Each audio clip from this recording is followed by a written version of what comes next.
guys, I'm Heather from Waypoint Public. Today I'll be making you the December Nights. It's a spin on the San Diego classic, the Balboa. Went ahead and just took the Balboa, added some holiday spice to it with cinnamon and allspice in order to celebrate December Nights, which is the event down in Balboa Park that is filled with lights and is full of Christmas spirit. So we wanted to add a little bit of Christmas spirit to the classic. So we have a house blend of bitters, which features, of course, the R&D sarsaparilla, as well as Bitterman's tiki for a little bit of extra spice. We do 3 dashes of that. And then lemon,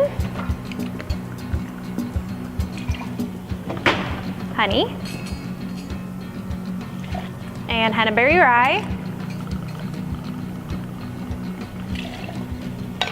All right, we'll shake it up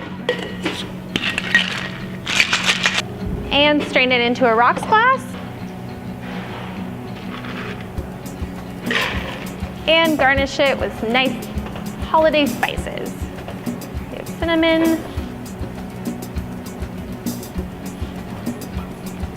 alrighty, and here we have the December Nights for you. Cheers to Balboa Park, cheers to Christmas, and thank you for supporting local spirits.